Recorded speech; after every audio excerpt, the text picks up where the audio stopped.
What's on, ladies and gentlemen? My name's Ross, I like games, and today we need to talk about the new set reveal.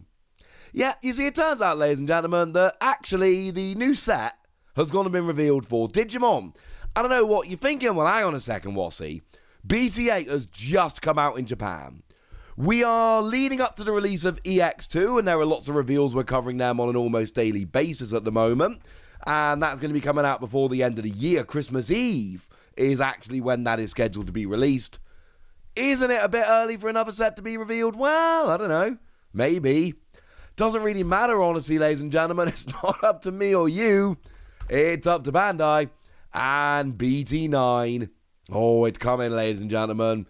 It is coming. And I'll be honest with you, we don't have a huge amount of information, but we do have a fair bit of information, and it is looking pretty gosh darn nice indeed. So, what do we actually know about it as it stands at the moment? Well, it is coming out on the 25th of February. So, hey, there's a 2-month gap between sets. Yay, etc. And it is called X Record. Shout out to the lovely Ensan Gaming for telling us that. Although you can see it from the pack if your Japanese is good enough. And it's clearly based around Alphamon, and it seems very much like it's going to be an Antibody featured set. So what does that actually mean? And we will at the end of the video have a look around the release schedule as well, see what's going on with Japanese sets. Now, of course, Alphamon is not exactly new in the Digimon TCG. We've had Alphamon before, only one mind you. We had Alphamon in BT6 as a secret rare. And if I might say so, it's kind of a cool card. Now, it's not a card which has set the metagame on fire, I think it's fair to say, but it's a pretty cool card nonetheless.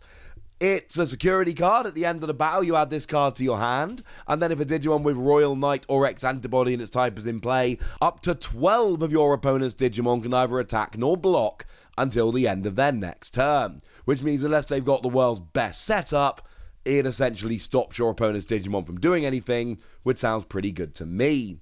Then when you're attacking, you can pay up to 5 memory and give yourself an extra 1,000 power for each memory paid, and then at the end of every attack, you gain 2 memory.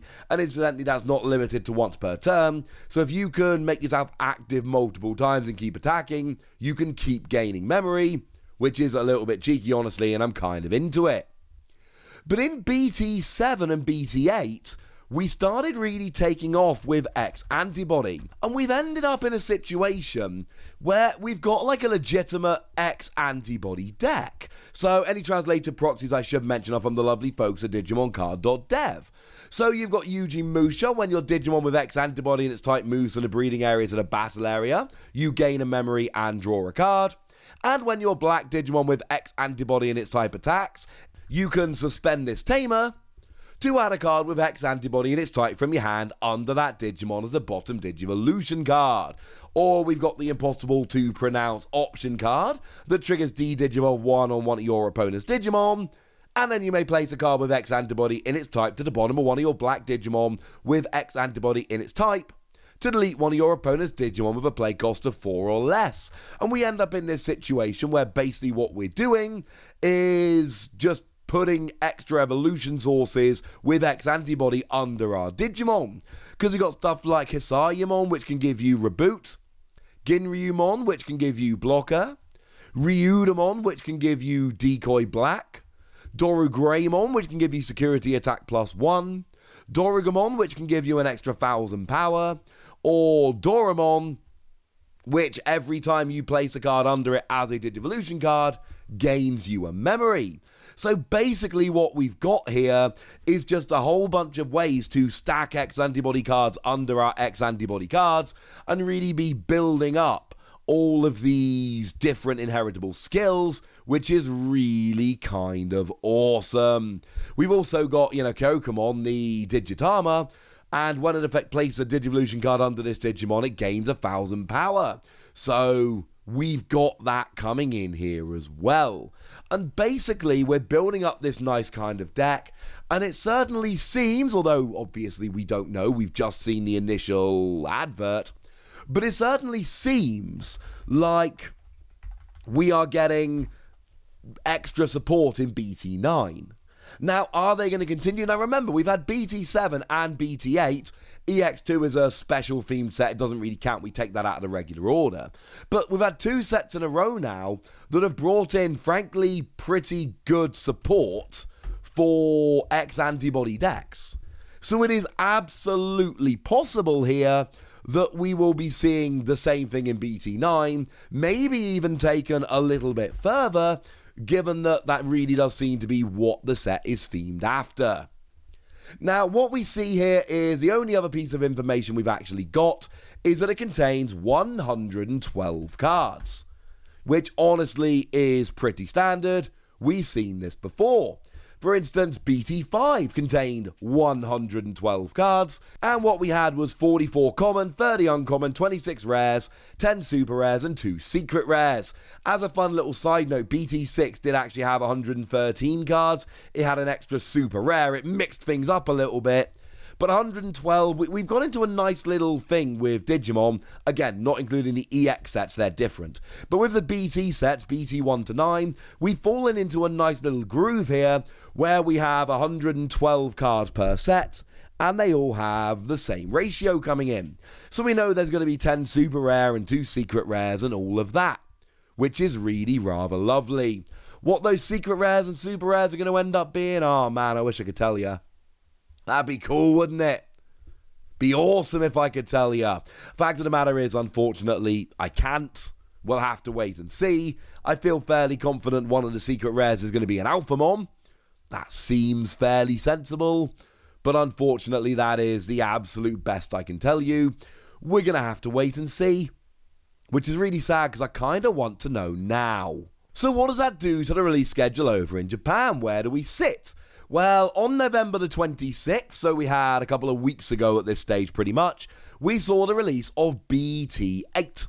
That was the most recent set, new hero. We've covered all the cards from this on that channel, and it looks like a rather fun set.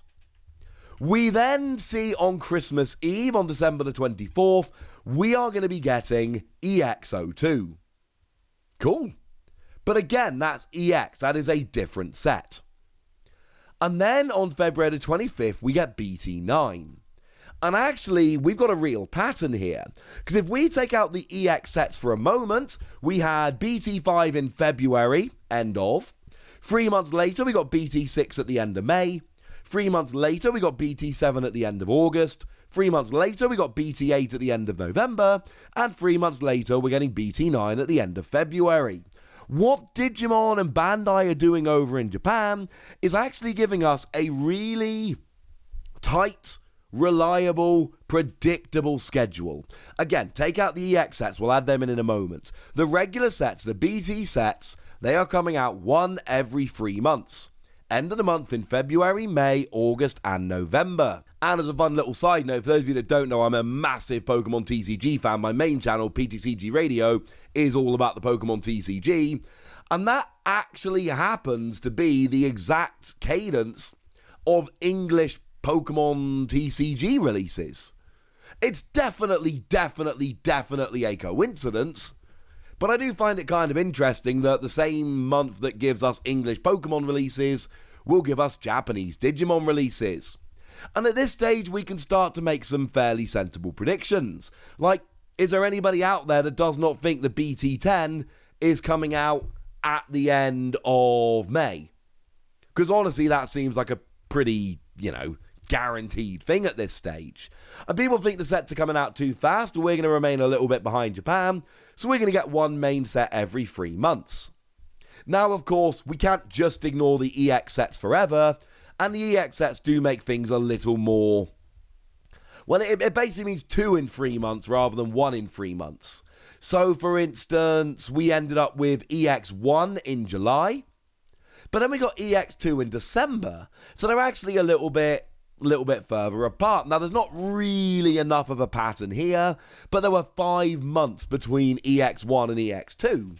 So does that mean we're going to be getting 2 a year? Or does it mean we're going to be getting 1 every 5 months, so it's just a little bit above 2 a year? The answer is we don't know. When it comes to the BT sets, like I say, from BT5 onwards, we've literally seen now 5 sets in a row all following the same pattern, one every 3 months, that is enough to say, with a fair degree of certainty at this stage, that Digimon really are just following this. And that seems absolutely sensible. EX sets, I really don't think we have enough information here to actually start making those kind of predictions. I don't think it's fair, so we're going to have to wait and see. It seems to be one every 5 months or 2 a year. We'll have to wait and see. So what do we know then? We know that this set, BT9, is coming out. We know that it's called X Record or X Record, one or the other. We know it's coming out on the 25th of February. We know it is being themed around Alphamon and the X Antibody stuff. Or at least that seems to be the case. I don't know if that's 100% confirmed, but come on. Look at the pack art. Very much seems to be where we're going. And at this stage, again, although they've never said it, and I doubt they ever will, we know at this stage that we're going to be getting one Japanese set every 3 months. And given that we are falling in line behind Japan, it means we're going to be getting one main set every 3 months. Although again, the EX sets will complicate things a little bit. And there we go, ladies and gentlemen. That's what you need to know. That's the news. And now it's over to you guys. Are you excited for BT9? What do you think is going to be the hook of the X Antibody stuff? Basically, tell me whatever you think about all this stuff. Go nuts in the comment section, but be nice. And then make sure you like this video, subscribe to this channel, follow me on Twitter at TheWasi. That's where we talk Digimon and a whole bunch of other card games. And please do consider checking out patreon.com/PTCGradio, where you can support the channel, get some bonus podcasts and all kinds of fun things. But by far the most important thing as always, look after yourselves till next time, would ya? Thank you very much for watching. My name's Ross, and you've been watching Wasi Plays.